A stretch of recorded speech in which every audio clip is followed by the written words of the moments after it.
তুই শব্দটা মেলা দামি, যাকে তাকে ডাকা যায় না। ভালোবাসা এমন একটা জায়গা যেখানে যাওয়া তো সহজ, কিন্তু সেখান থেকে ফিরে আসা খুব কঠিন। যে যাবার সে মেঘলা আকাশ দেখেই হারায়, যে তাকায় সে বড় তুফানেও পাশে দাঁড়ায়। দোয়া করতে থাকেন, হুট করে একদিন দেখবেন আপনার সব দোয়া কবুল হয়ে গেছে। লিমিটে থাকুন, সম্মান ফ্রিতে দেব। গোলাপ আজ ভাগ্য নেই, কাটার আঘাতেই প্রিয় স্বার্থের দুনিয়া বদলাবে। সবাই তাই একা থাকাই শ্রেয়। স্বামী গরিব হওয়া ভালো, কারণ তারা অর্থের অভাব ভালোবাসা দিয়ে পুষিয়ে দিতে চেষ্টা করে। যতই বড় হচ্ছে, আনন্দগুলো দূরে চলে যাচ্ছে।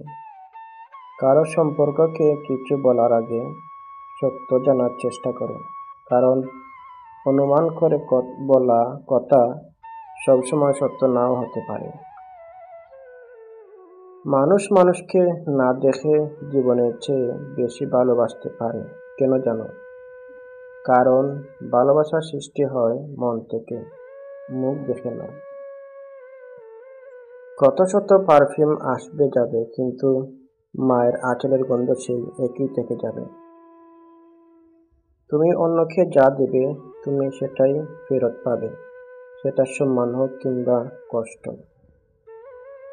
কখনো কখনো মানুষকে ক্ষমা করা অসম্ভব মনে হতে পারে, তবুও অসম্ভবকে সম্ভব করুন। সীমাবদ্ধতাকে অতিক্রম করুন, জয় করুন নিজের রাগকে। ক্ষমা করতে শিখুন, ক্ষমায় আসল শান্তি। অধিকাংশ সুন্দরী মেয়েরা সম্পর্কের দিকে থেকে সুখী নয়। এর কারণ হলো এদের জীবনে অনেকেই আসে, যার কারণে কাউকে এরা ঠিকভাবে মূল্যায়ন করে না। এরা ভাবে এর চাইতে ভালো কেউ এদের জীবনে আসবে, কিন্তু এরা ভুলে যায় তুমুল আলোয় অজস্র পোকামাকড় বের করলেও জোনাকি পোকা বের করে না। এদের খুঁজে নিতে হয় অন্ধকারে এসে।